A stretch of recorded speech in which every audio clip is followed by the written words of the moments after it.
there, St. John Nicholas, with my friendly bow, the feast of reason and the flow of soul. Hello, and welcome to this episode of Feasts of Reason. Today, we're really pleased to have disability activist Hollis Peirce on the show. Should be a great conversation talking about the evolution of not only attitudes, but technology surrounding disability and getting some background on how Hollis became a disability activist and sort of what's happening in the disability activist community. Hollis, welcome to Feasts of Reason. Thank you for having me, Matt. It's a pleasure to Hey. be here. So, always good to start with you providing a little bit of background and how you ended up doing what you're doing, what you're working on these days. Always a useful framework. So maybe you can give us a little inside dope there. Yeah, absolutely, absolutely. Well, as you say, I'm Hollis Peirce. I have muscular dystrophy, congenital muscular dystrophy, and I have a master's degree in history, and a passion for hockey, as we will get into now. But I'm currently a podcaster, just like yourself, Hmm. and I'm working on a podcast called 21st Century Disability, where we talk about the social model of disability and sort of I always say, how the modern world is shaping the way society sees disability. Okay.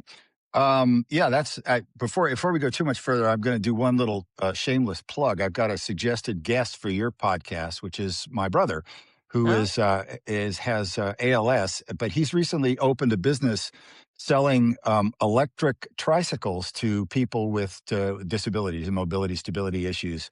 His electric trike has kind of really changed his life in terms of being able to get out and get around and still, he blast around. So maybe off a camera, if you're interested, I can make an introduction. there you go. Yeah. So with that, now with my nepotism out of the way, let's move on. So I guess I would really be interested to hear your take as a historian and also as a disability activist on what how those attitudes have changed and the connections between medical technology and social attitudes and how that has changed for the disabled and the role that you're trying to play, especially in the changing of the social attitudes. The way people originally see disability is through the medical model of disability and seeing what someone can or cannot do because of a medical because of a medical issue. And obviously I'm in a wheelchair. I cannot walk.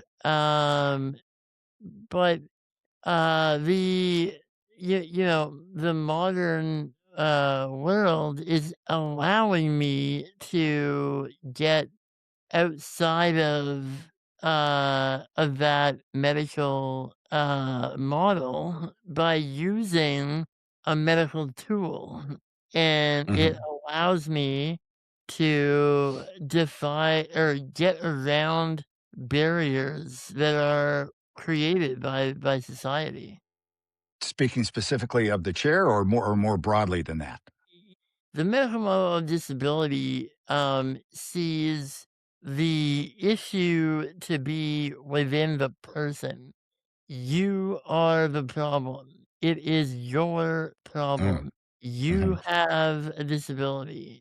mhm, Um, Whereas the social model of disability sort of admits to the fact, yeah, I do have a disability, but it is society that is limiting my disability, that is limiting my independence that much more. For instance, yeah, I do have a disability, but your store has a step into it, and mhm. therefore I can't get it in. That's a boundary that I can't get over. But if you make a simple, using technology, like a ramp and or an automatic door opener, you can get around that barrier, that physical barrier.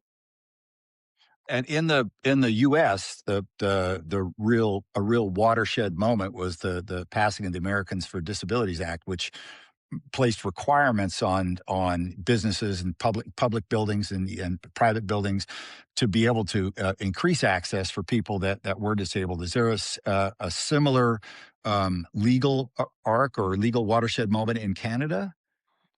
In all honesty, Matt, there really hasn't been thus Mm, far. Our government has constantly been, promising to make our country sort of completely accessible by X amount of years from now. But mm, the original promise was to be completely accessible by 2025, and then they're like, "Oh, hey, that's not gonna happen." But, I mean, then again, I admit they made that promise before the pandemic hit. So, yeah, obviously, that sort of, had to set, many different promises to be delayed, but no, they have not they have not passed a law other than governmental buildings to be fully accessible. I see. Yeah. Would you say that Canada is actually behind the US in this regard? Because that would surprise me. I always think of the US as being behind in these kinds of social Yeah, you know issues, but what? You're right. In many ways, the US is ahead of us, uh-huh, but in many ways, the US is behind us in many ways uh-huh, also. uh, Because, like, for instance, for medical fees, the government we have we have a free medical system, yeah. whereas the US, there's lots of, insurance problems and, what are concerns about money and that kind of thing.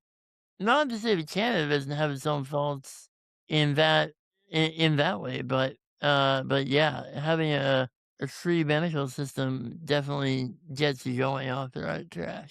Yeah. So perhaps the US is a little bit ahead in terms of creating infrastructure with better physical access, but there are more barriers, specifically financial barriers to getting proper medical care, which includes things like access to devices like wheelchairs and other things that would help. Is that a fair summary? Yeah, that is, yeah. Okay. Yeah. Okay. Oh, one of the things about that when you said the social model, that was a really clear dichotomy between the medical and the social model. But when I think about the social attitudes toward the disabled, there's something that's sort of more broad and social norms that have changed over time. And there certainly was a time in this country and certainly in the world where disability was viewed as something that you locked away. People that were disabled, you put them somewhere where you don't kind of Mhm. have to see, not only not accommodate them, but don't see them. And of course, you don't have to go back that far where everything is seen as a punishment from God, right? I think there's this much broader acceptance, and we still, I think you would probably agree, still have a ways to go, but there is much more of an acceptance that people should be integrated into society, and people are more accepting of the disabled than certainly they were, going back a few hundred years. Yeah, no, absolutely. And, and that, like you said, that comes with modern design and modern Yeah, technology. 100 years ago, you wouldn't ever see a person with a physical disability or, portrayal of a person who is neurodivergent on a TV screen. Um, yeah, and a lot of that is to do with infrastructure. Uh, you know, all sidewalks now have little ramps in the corners of them. And, you might see someone in a wheelchair walking down the street. Whereas, a lot of older, like older world uh, infrastructure places, like the UK, for instance, it still Yeah. has a lot of old world infrastructure. Disability is not that present. Yeah, Yeah. but, on the outside looking in, whereas, that does not mean that disability is not present, it's just it's not visible. Yeah. Yeah. So, what is the current focus of your activism? What is something that you're looking to change or alter in either worldwide or Canadian or in your county, or what's got your attention right now? Well, right now, I'm actually, well, I'm obviously running my podcast, Hmm. which is basically just an effort to make disability present anywhere that it wants to be heard of or spoken about.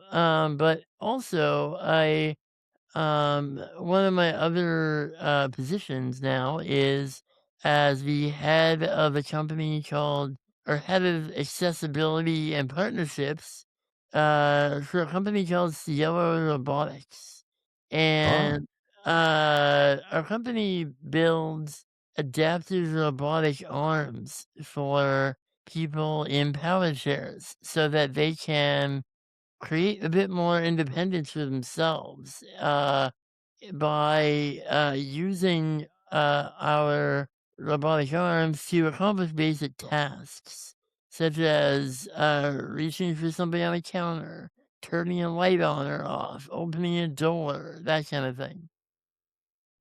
so these are actually robotic arms that are attached to the chair. Yeah, Okay. Well, yeah, you'll have to send me if there is such a thing, a link about that. I'll include that here. That's yeah, yeah, something I think would yeah, be yeah. interesting to We have, people. we've got videos of it on our website. Yeah, Cool. absolutely. Yeah. Yeah, that's amazing. And you think about again the amount of literal and figurative doors that technology like that can open is amazing. Exactly. Yeah, Yeah, it's 21st century disability. Yeah, yeah. Which is the name of your podcast, right? it is. Yeah, Okay, ironically, ironically. we could try to provide a link for that too. Another thing you shared with me that I found very interesting that I'd like to talk about some is you're currently residing in a facility that is run by the Catholic Church, and yet you identify as an atheist. So maybe if Yeah. talk a little bit about that, the support of this Catholic institution and how that works with your beliefs. I'd love to hear about that. Yeah, absolutely. Well, in 2021, I hit a downturn in my with my disability. Like I said earlier, I have congenital muscular dystrophy, and this is a very rare type of muscular dystrophy, as it is apparent from birth, and um, even though like it's fairly consistent, it does still progress, uh, but just at a slower rate, and then but it once it progresses to there's certain points where it progresses slowly and then just hits you like a bang. Mm, So for instance, I've had respiratory concerns all my life with my weakening pulmonary function. But I've sort of gotten by throughout my teens and 20s, by sort of telling myself, you know what, no, it's okay.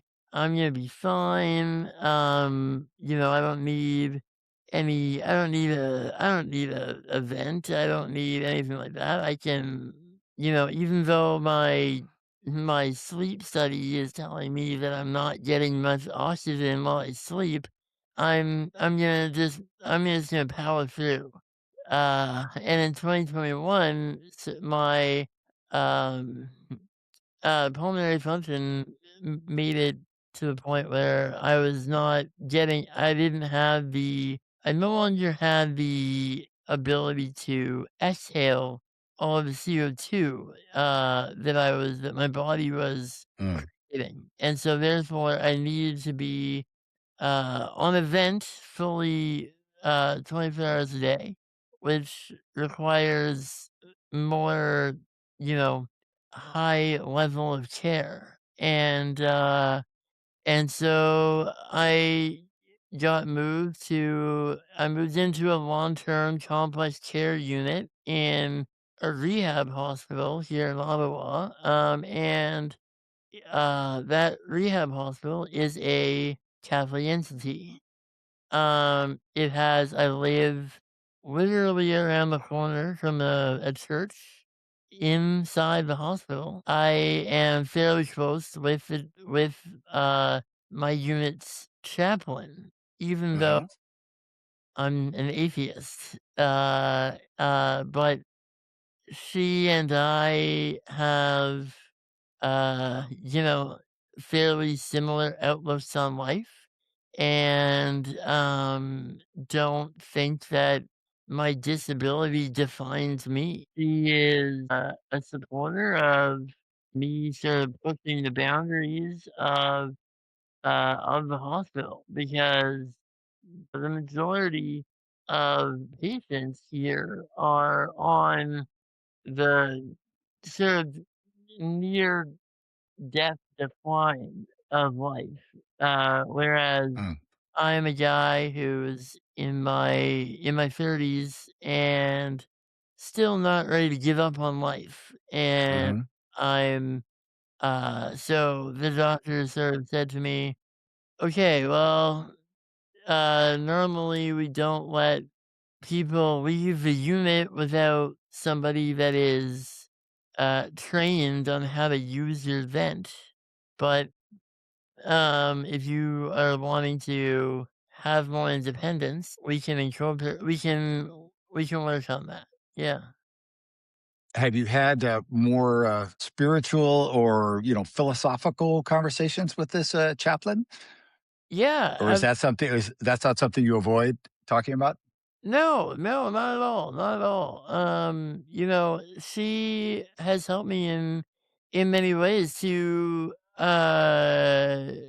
get through things Mhm, that are tough spiritually. For instance, like my grandfather, well, many of my I've had a few family members pass away mm, in my time living here, and mm, because of my disability, I couldn't, travel across the country to their mm, funeral. And so I felt grief for that, and mm.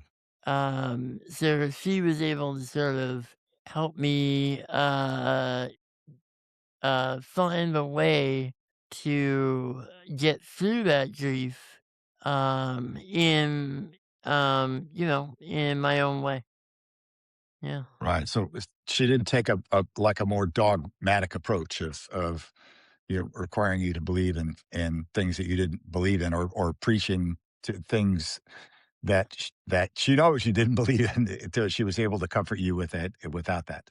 No, no, absolutely not, absolutely not. Actually, it's ironic because when I was young, the death of my grandfather that Mm, he helped me with, and ironically, my grandfather was an Anglican clergyman, who uh when I was a baby, he baptized me as an Anglican, mm, and I did grow up going to church with my father, and being a member of the church, and I did enjoy my time there. for quite a while, but then, I started growing, getting a bit older, and being able to make my own ideas about things, and there is some things in some sermons that I was not didn't quite agree with. And so I decided that I really didn't want to continue to be a member of that church, and Uh-huh. I really came to the reality that I didn't really believe in a higher entity, yeah, or a physical heaven or hell. So yeah, So and that was something just because you were raised in it in a child that you did believe, and then at some point just kind of made the determination based on what you were learning and seeing that was something you no longer believed in. yeah, yeah, exactly. Yeah. So well, I think one of the things about this is something that I talk about a lot, and it's certainly more than one chapter of my book is devoted to, is about when people have conversations about whether God exists or not. It's Mhm. very rare that if you drill into it, they're actually talking about the same kind of God. They actually have the same idea of what God is, Mhm. and the word has become so supercharged. And I think here in the West, particularly because of the prevalence of Christianity and maybe particular Catholicism that drove it. There's this idea that if you're a theist, you believe in this what I call a foros God, and an omnipotent, omnibenevolent, omniscient God, which is an active agent, creator of the universe who hears prayers and intervenes in people's lives. And that's actually a rather narrow view of what God is that's really defined by religious authority and maybe specifically the Yeah, Catholic Church. Whereas if you think about the word theism, that's actually an umbrella term for all kinds of things that are not that, like polytheism and pantheism, and it's monotheism, the belief that there's one God, that lines up with that is just yeah. one little section. So there's kind of a semantic problem, right? And I guess Mhm. that rolling all that up to say that it is actually, I mean, maybe the opposite story in that I grew up in a staunchly atheist household in Berkeley, California, the son of a professor of economics and a librarian. And I now consider myself a theist, but when I say I believe in God, I certainly don't believe. You and I agree that we don't believe in that same God, the old man in the sky who prayers and acts and created the universe and all that other stuff. Yeah. I believe in this in Spinoza's God, which is defined as everything. So and we have these tiny glimpses into it. So that those conversations get muddied by that lack of a clear definition. That's sort of an editorial for me, so I apologize. No worries. Um, I'd have to hear some about not only your love of hockey, but also your participation in it, and also more broadly, how parasports are an important part of the experience of a disabled people, but also the growing acceptance and the change in the social attitudes toward it. So let's talk sports a little bit. Yeah, absolutely. Well, as you say, I love hockey. I do love baseball too. I love baseball. Baseball is, I would say I love baseball more than I love hockey, but I've got a big passion for hockey, as I do love playing it also. Uh, So, in terms of, the manner in which I play power hockey is, people hear what I describe to them, and they're just like, "What? You play that?" So, basically, it's ball hockey for people in power chairs, and, it is a full contact, uh sport where, it's a 4 on 4, ball hockey, and we are, you know, sort of going along the same rules of as hockey, and um, and d- how do I describe it? But just using a ball, and the way in which power sports or adaptive sports really works usually is not so much defined by gender, but in terms of ability. Mm, So my hockey team, for instance, has both men and women playing, mhm. but, but, um, on the court at all times is a certain level of ability of players. So we, define, um, player rankings from a level 1, which is a player that can, dipsy dangle the ball in their hand with a stick all on their own, to a level 3 player, which is me, and whereas I don't have the strength to hold a stick in my hand or dangle the ball, and so I attach the stick to my chair, Mm. and I use what's called a T-stick. So you sort of put, a bar perpendicularly across the blade of the stick so that you can drive straight and catch the ball and drive with it. And Ah, okay. and, uh And so at all times, you can only have one level 1 player on the court, and you must have at least one level 3 player on the court at all times. Ah, Yeah. okay.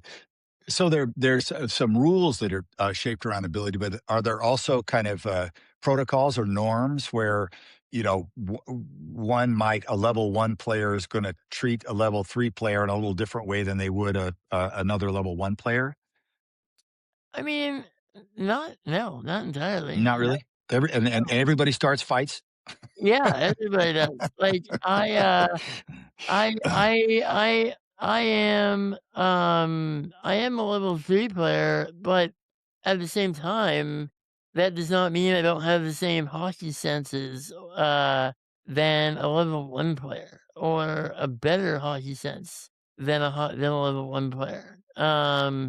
And I can still be I am one of the better defenders Ah, okay. in my league, and so I take pride in the fact that I can piss off a level 1 player, and Ah, okay. yeah, yeah. Yeah, that's kind of what I was getting after. Is I wondered if a level one player would just be able to skate rings around a level three. And it sounds like no. Sounds like they can if it's you especially.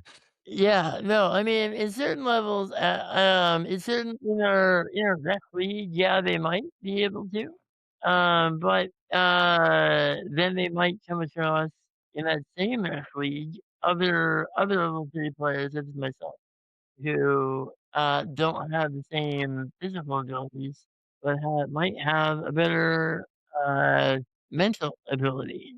Yeah, so, Okay.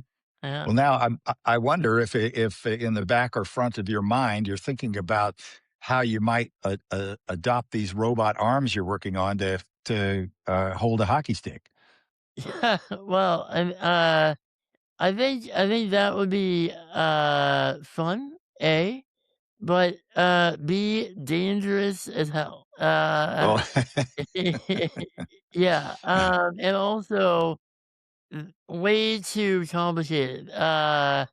I think that, mm, I mm. I I would not, yes, I do have a good hockey sense, but I would not have a good enough mental capacity to, multitask the, use of a robot arm and drive my chair all at the same time. I see, and make all the decisions about, Exactly. am I going And, this way or that way? Yeah, yeah. yeah, Yeah, exactly. that makes 'Cause, sense. Matt, I mean, I'm a guy. I can handle maybe 2 tasks at a time, but yeah. Yeah. Yeah. Yeah, I got it. Yeah. Uh, Yeah. so you've been playing, doing para sports and hockey in particular since you were pretty young, right? Yeah, I'm 38 years old now, and I was first introduced to adaptive sports at the age of 11. I started playing power hockey. Yeah. Yeah, And and that was just one of the most beneficial things to mm, me, as a disabled person, that could have ever happened to me in life. Yeah. that's terrific. Although I am curious, I think of most, maybe it's different in Canada, but I think in the US, most mothers of 11-year-old boys would not be thrilled about them playing hockey. And I wonder if how your mom felt about, or your parents felt about you taking up this sport. Oh, my mom can't stand the fact that I decided that this is a good idea. She made me wear a hockey helmet the first time I started playing, even though no one else in the league does. All players must wear, goggles, Mm. when they do play, except for players like me who have glasses on. Um, but, um, yeah, my mom still refuses to come and watch me play because she's just terrified that something will happen. And, something did happen one time. About 10 years ago, I broke my tibia and fibia.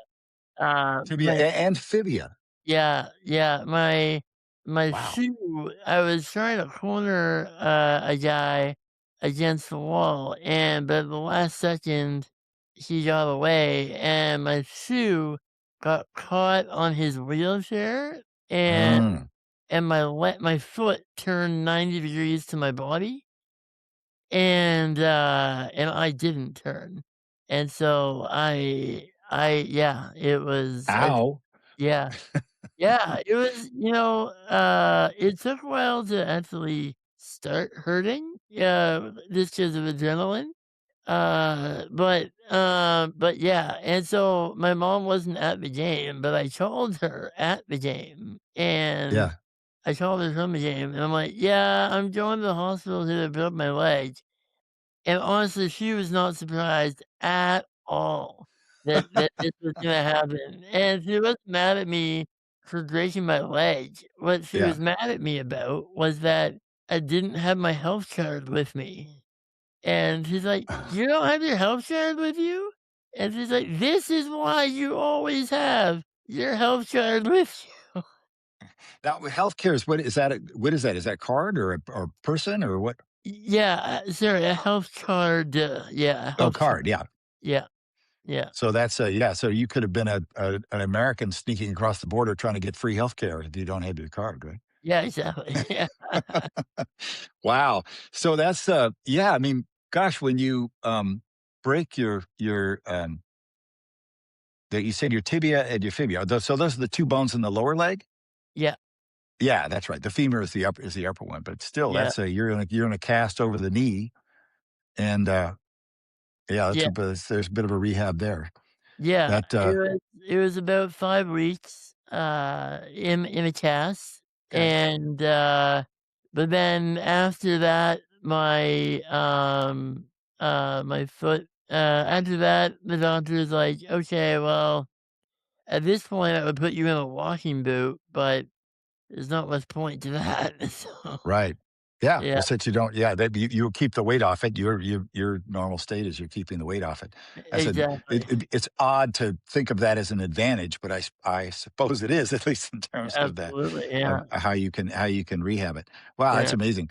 That, so you said also though that you have you really love baseball, but is there such a thing as a para baseball? There is, I don't play it, but there is Mhm. there is a form of it, absolutely, yeah, yeah. I That's, don't I'm not entirely sure about the rules in general, but, yeah. I sort of I went to, an Easter Seals camp, Mm, kids with disabilities, and that's like an outdoor camp where mhm, you do, recreational activities, uh, with assistance from counselors and things like that, and sort of 2 guys in their teens kinda took me under their wing and, introduced me to hockey and power hockey, and it was really, as I was saying, as a disabled individual, learning about the existence of such things is phenomenal. Just mhm, because up until that point, I had only been, I was always the only kid in a wheelchair in my school, and I didn't really have a sense of community. mhm, And whereas, mm, as soon as I was introduced to power hockey or adaptive sports in general, you sort of gain the idea that, wow, my life isn't unusual. I do have there are other people like me. I do have I do have a sense of community. Yeah. wow. Is that part of your, activism, and do you feel like there needs to be more funding or more outreach to let people know? Is that something that you're working on? Absolutely, absolutely. I do like to do a lot of public speaking. Mhm, For instance, and I've had many experiences on many levels with that. For instance, when I was doing my master's degree, I had the opportunity to guest lecture in a couple of different places, mhm, and being a disabled person and having that ability really sort of, is great for me, but it's also, a wonderful experience for, your average student who, wouldn't think that a physically disabled individual might be able to teach them something. Yeah. yeah. So, what would your advice be for perhaps a young disabled person or a family that's trying to trying to create the best environment they can and the best social environment they can for a disabled person, and maybe you'd be more familiar with how to do that in Canada than the U.S., but perhaps you can speak more broadly also. Yeah, I mean, I don't think the Canada and the US really differentiate that much. I mean, I think governmentally we do, and, healthcare No. yeah, no way.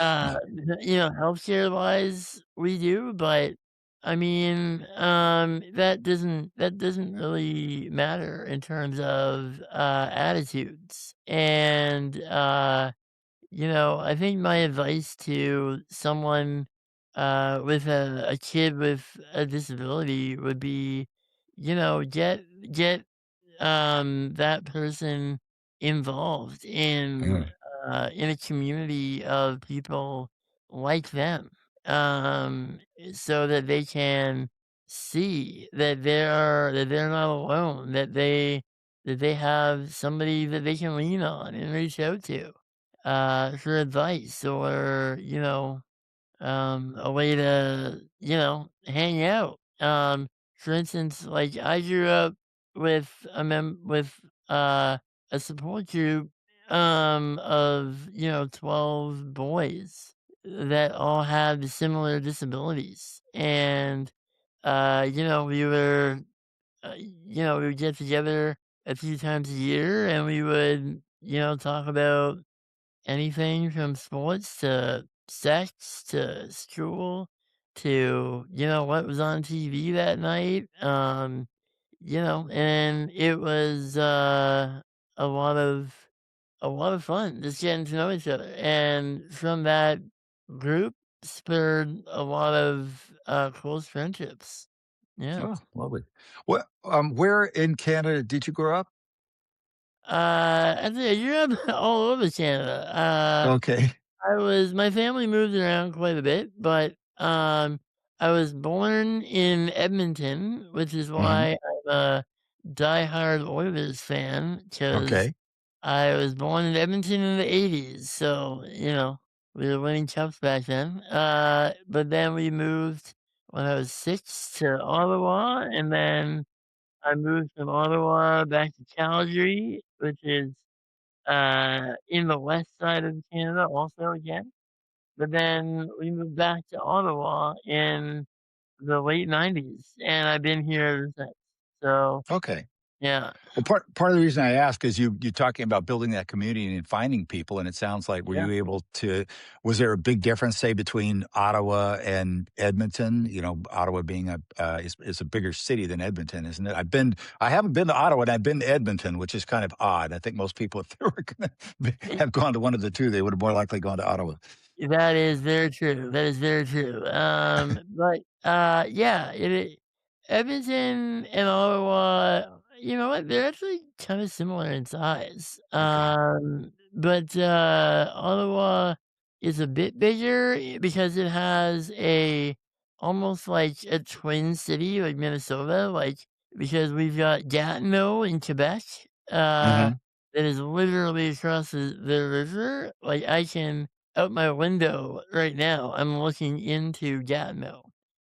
Huh. Uh, in terms of size, yes. And Ottawa, well, I was living in Calgary, and that was where I first played power hockey. And when I moved to Ottawa, Ottawa didn't have a power hockey league. Mhm. So I ended up getting a bunch of, that group of friends that I was talking about earlier. Mhm. I was talking to them for years about power hockey and the amazing things that it was. And it took me a few years, but eventually in 2009, we founded a league and Hmm. it's been active ever since. So, Oh, and that's great. I'm still playing in it today. Yeah. Thinking about, people maybe who are in smaller towns where it's a little harder to build that community, are there online alternatives that are coming together? Are there online communities of disabled people that can offer a lot of that same, companionship and feeling like you're not alone in the world? Absolutely, absolutely. You can, on Instagram or Facebook or, Mhm, things like that, and also, oftentimes, your disability, will have, like, a local, chapter. mhm, Even like, I mean, Ottawa is a fairly big city, but smaller cities like, that might have only a few thousand people. You're still gonna find people with disabilities in there because 1 in 3 people have a disability of some kind, whether One it's in how many? 1 in 3 people. Wow. Yeah. Okay. Um, 'Cause, it's oftentimes people don't really, might not realize that you have a disability, because, the modern world has allowed them to bypass it so easily. Like, for instance, you're wearing glasses, Matt, you're disabled, and, like, you might not identify as being disabled, but your Right. body is disabled. Yeah, Yeah. Well, yeah. I also, wear hearing aids a lot of the You're time, and I have 2 replaced hips. So, There you go, this there you go. You're medi becoming a cyborg. Yeah, Exactly. I was thinking about that the other morning. I get up and I put on my glasses, put on my hearing aids, and I'm walking along thinking about my false hips. And I'm thinking, holy crap, I'm like, where would I be 100 years ago? exactly, It's exactly. yeah, that's definitely true. Wow.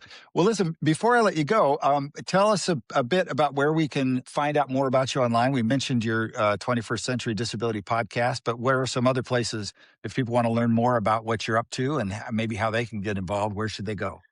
Yeah, well, you can find my website, which is also my podcast website, which is 21stcenturydisability.com. That's 21st I'll centurydisability.com. put a link in the description so people can find you also. So Great, great. that's And I'm great. also I'm also on Instagram, Facebook, Blue Sky, that kind of thing. Yeah.